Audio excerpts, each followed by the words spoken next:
मौलाए कायनात सैयदना अली करमल्लाहु ताला वजहुल करीम बैतुल खला से निकलते थे तो अपने पेट पे हाथ रख के कहते थे अल्हम्दुलिल्लाह रब्बिल आलमीन।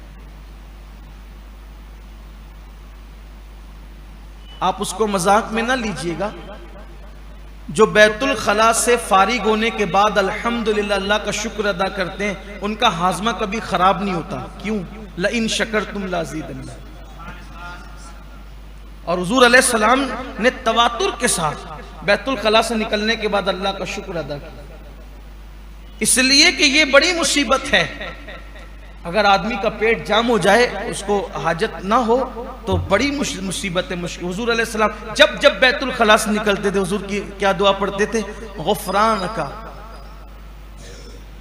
गुफरानका के मतलब हमारी मगफिरत फरमा, बख्श दे, तो बख्शने वाला है, तो मगफिरत करने वाला है।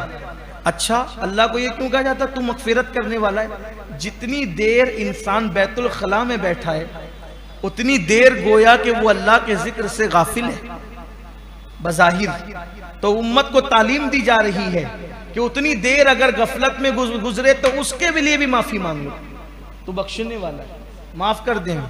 और फिर गुफरान का आ गई हम अल्हम्दुलिल्लाहिल्लज़ी अज़हबा अन्निल अज़ा व आफ़ानी। अल्लाह का शुक्र अदा किया कि तूने ये मुसीबत, ये मुश्किल हमसे दूर फरमाई। तो यहां भी शुक्र है। सोचो, जब गंदगी निकलने पर, गलाजत निकलने पे शुक्र कि बड़ी मुसीबत से तूने निजात दी, जब निकलने पर शुक्र अदा किया जा रहा है, हम तो खाते वक्त भी शुक्र भूल जाते हैं। बात मेरी मुकम्मल हो गई थी, लेकिन एक बात याद आई।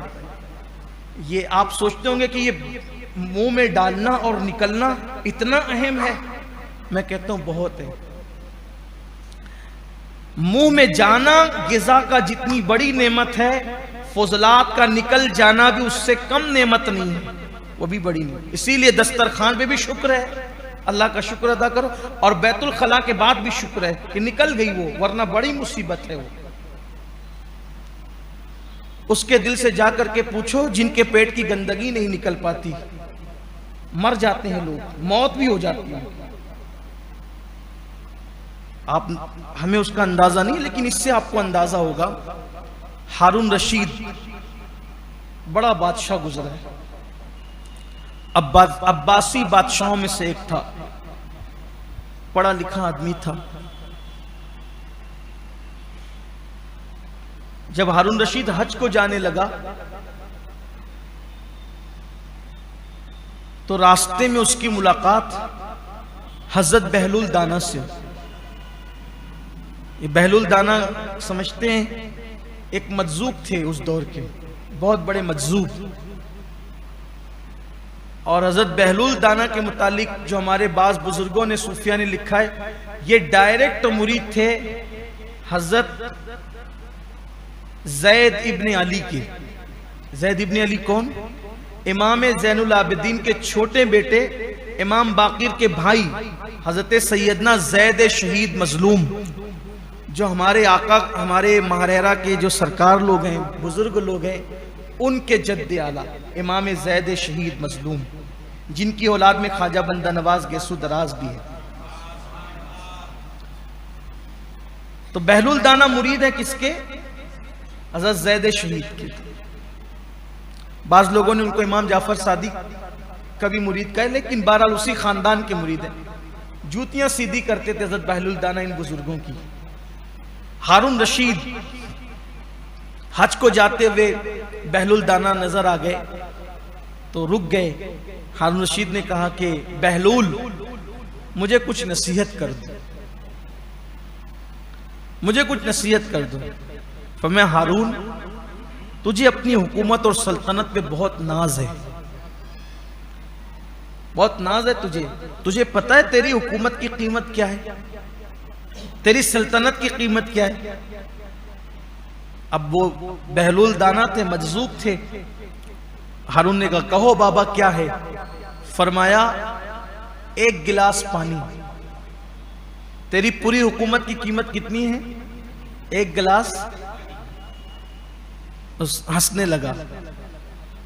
दीवाने की बात पर हारून हंसने लगा। बाबा, एक गिलास पानी भी मेरी हुकूमत की कीमत? फरमाया हाँ। आपको भी हंसी आती होगी कभी कभी दीवानों की बातों पर, कुछ भी कहते हैं ये लोग। देखिए अब बहलूल उसको समझाते हैं, हारून तुम हज के लिए जा रहे हो। ये उस दौर का हज था जिस दौर में घर से निकलते थे घोड़े खच्चरों पे पैदल, कोई पहुंच पाता था, कोई पहुंच भी नहीं पाता था। आंधी आती थी तो रेत के टीलों के दरमियान ही दब करके खत्म हो जाते थे, पता भी नहीं चलता था कौन कहां है। कभी कभी पानी खाना खत्म हो जाता था, रास्ता भटक जाते थे और भूखे प्यासे मर जाते थे जंगलों में। ऐसा गए तो दोबारा वापस आने का मामला नहीं। लोग जाते थे तो साथ में कफन भी रख कर ले जाते थे, रास्ते में पता नहीं कहां मौत आए।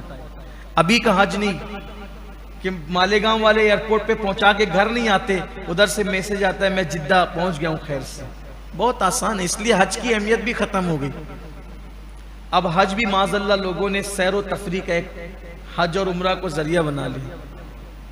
कोई तब्दील, हज और उम्रा तब्दीली का नाम है, लेकिन जाते हैं ऐसे और आते भी वैसे ही। अब तो ऐसा लगता है हज के फ्लाइटों के अंदर और उम्रा के फ्लाइटों के अंदर जैसे कोई बारात जा रही है।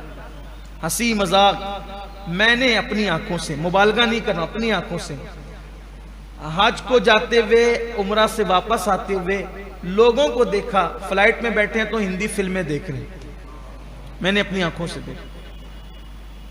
ये कम नसीब आंखें इस तरह के मनाजिर भी देख करके अफसोस करती है कि ये गुनाह बख्शवा के आ रहा है और अभी घर भी नहीं पहुंचा।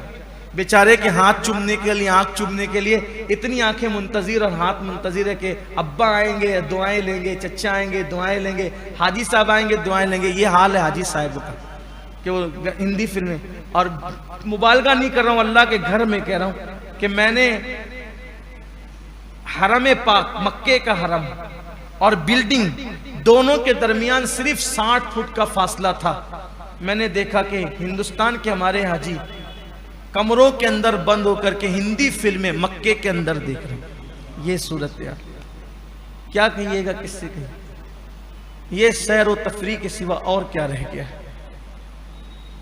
किसी का शेर है,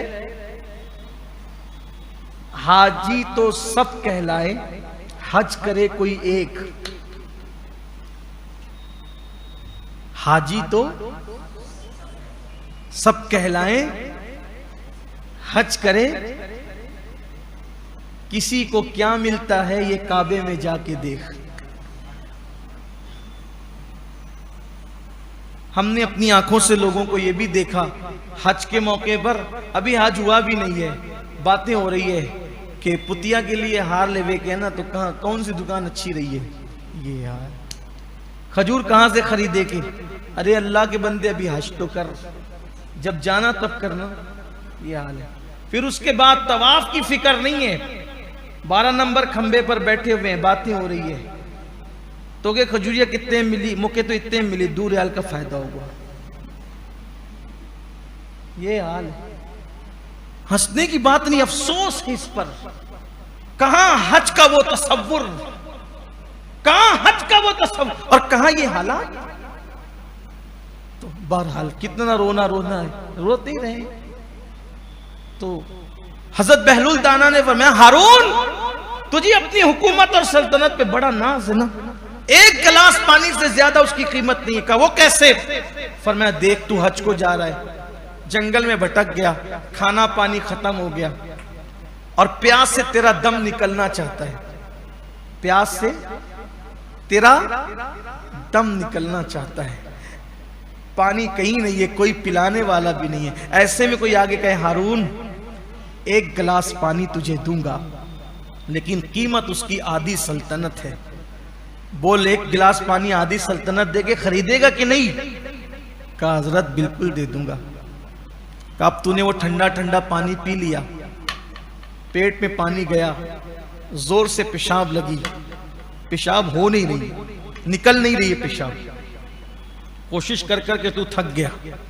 ऐसे में कोई हकीम आया, उसने कहा हारून ऐसा नुस्खा है, अगर खिला दूंगा तो तुझे अब भी पेशाब होगी, लेकिन ये पेशाब करवाने वाला नुस्खा देने के लिए आधी सल्तनत देनी होगी, बोल तू देगा कि नहीं देगा? कहा हजरत बिल्कुल दे दूंगा। कहा आधी सल्तनत तो पानी पीने के लिए दे दिया और आधी सल्तनत निकालने के लिए दे दिया, बता तेरी सल्तनत की हैसियत क्या है? इसलिए अल्लाह के बंदो, ये पेट से गंदगी का निकल जाना भी कोई मामूली नेमत नहीं है। इसलिए जब बाहर आया करो अल्लाह का शुक्र अदा किया करो। अल्लाह ताला हम सबको शुक्र की तौफीक अता फरमाए।